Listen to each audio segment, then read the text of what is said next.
10 Sports Central, we're going to be going over a big college football game preview over your Week 5 matchup between Tennessee and Missouri. Both of these teams, of course, heading into this game. Tennessee is 1-0, meanwhile Missouri is 0-1 after taking a tough loss to Alabama last week. But Tennessee, on the other end, after a big win against South Carolina, is looking pretty good to start off the season. Once again, big matchup for both of these teams. And looking at how these seasons are going to go for both of these teams, I mean, obviously, the first couple of games are very influential on how each team's season goes. So, yeah, very important game for both these teams here. And Taylor will be going over a full preview and prediction on this one, starting out with their team trends. Of course, last week, Tennessee beat off South Carolina 31-27. So, they did get a win in the end. South Carolina did hang around for a good majority of that matchup. And it looked like South Carolina could win for a few minutes there, but Tennessee did get the win by 4 in the end. Once again, your final score there was 31-27. Then Missouri lost to Alabama 19-38. So Alabama did double up Missouri in that matchup last week. But still, I mean, Alabama, considering how great of a team that they are, I mean, especially for the first game of the season, that isn't really all that bad of a loss in my opinion. As far as our winning streaks go, Tennessee sitting at 1-0 with a one-game winning streak. Then Missouri is 0-1 with a one-game losing streak. Games will be on Saturday, October 3rd, 7:30 p.m. Eastern in Knoxville, so Tennessee will be the home team. And this one spread currently says Tennessee by 11.5.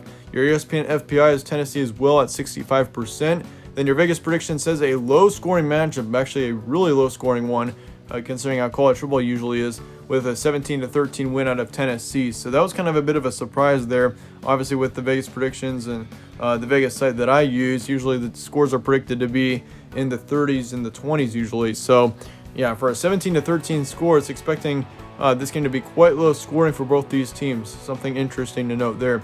As far as your stat comparison goes, looking at your previous game statistics, you got for Tennessee, Jarrett Garantano at quarterback, 19 for 31 in their game against South Carolina, 259 yards, as well as 1 touchdown. So he had a decent game. I mean, his completion rate wasn't great, but he did put up 259 yards and a touchdown. So, yeah, not a bad week for Jarrett Garantano. As far as it goes for the running back core, you had a couple of big running backs in Ty Chandler, 13 attempts for 86 yards, and then Eric Gray, 12 attempts for 40 yards. Then you also had Josh Palmer at the receiver position, 6 receptions for 85 yards and a touchdown. Then Brandon Johnson, 3 receptions for 73 yards. So, yeah, all around, the offense looked really good for Tennessee last week.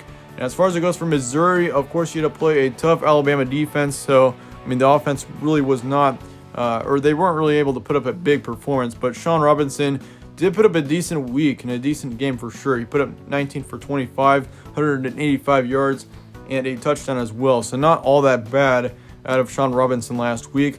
Running back was Larry Roundtree, 14 attempts for 67 yards, and really he was the only running back that Missouri played last week. But as far as it goes for the receiving core, you had 3 decent wide receivers. You had Jalen Knox, of course, 5 receptions for 63 yards. You had Tyler Beatty, 1 reception, 54 yards, and a touchdown.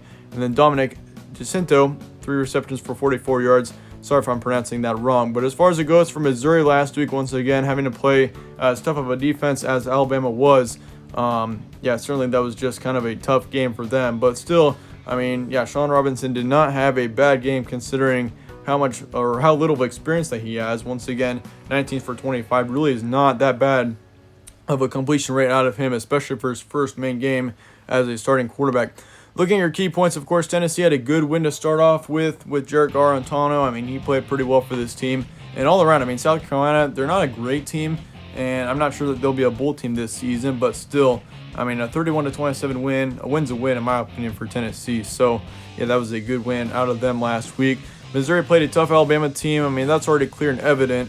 Alabama's looking to be a big national contender this season. So, all around, I wouldn't say that was a terrible loss because of how good Alabama is, but yeah, Tennessee currently, I mean, something to note here. This is kind of an interesting fact that I found out. Tennessee actually currently has the longest winning streak in the entire SEC. It's been a very long time since Tennessee has taken a loss. I mean, if you look at last season in 2019, I mean, obviously the record did not really show it, but I mean, from October onward, Tennessee was just as good as really any SEC team.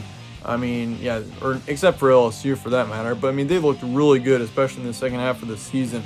I mean, they were beating opponents left and right, and I mean, they weren't even close scores. I mean, they were blowouts out of Tennessee, especially at the end of last season. So that was something that really showed to me that I thought they would have a great season, which Tennessee is off to a good start once again, being off South Carolina. But I mean, I certainly think Tennessee is a team that has the potential to really pop off this season and have some really good wins and possibly make a run at the SEC East, which I think Florida and Georgia will end up beating off Tennessee in the end. But I do think Tennessee does have a shot possibly finishing third in that SEC East and possibly being a top 5 team in the SEC in general. But I mean, yeah, you gotta be off Missouri if you're gonna do that. Which Missouri, they're gonna need to really start fast in this matchup if they're gonna get a win here, because I think Tennessee, I mean, they're definitely gonna try to start fast as well. And I think whichever team starts faster and whichever team gets up by 1 or 2 touchdowns at some point in this game will likely have the win in their hands in the end. Which for Tennessee being at home, you'd expect a home field advantage to be a big impact here because of how tough of a place Tennessee usually is to play. But with having no fans in the stands, it could be a little bit different. But yeah, Missouri, they will need to start fast in this matchup if they're wanting to get a win. As far as your prediction goes, though, I do think it'll be more of a lower scoring one here between both of these teams. Obviously, the offenses are good out of both teams, but the defenses honestly are pretty good at both of these teams as well. Something that really goes unnoticed in my opinion. But it's going to be 17-14 at the half. Tennessee will have a lead by 3. Then your final score is going to be 31-21. Tennessee does get the win here in the end by 10. I do think this is a close matchup, though. We will see both these teams go back and forth a few times, and it wouldn't surprise me a single bit to see Missouri get a win here in the end. But Tennessee, I got them getting the win here and going on to 2-0. 31-21 will be your final score. Tennessee will win this matchup by 10. But yeah, this is bound to be a great matchup. Really looking forward to this one, especially. I'd say this is one of your bigger SEC matchups of week number 5. But yeah, then again, that about wraps up this preview. Let me know your thoughts in the comments below on this game. Let me know who you think is going to get a win here. Once again, this should be a fun matchup between both of these teams. So yeah, let me know your score predictions, team predictions, all of that in the comments below. And if you enjoyed this preview, slap a like on this video if you enjoyed it. But yeah, then again, thanks again for watching. Stay tuned for more content from All Sports Central. I'll see you all later.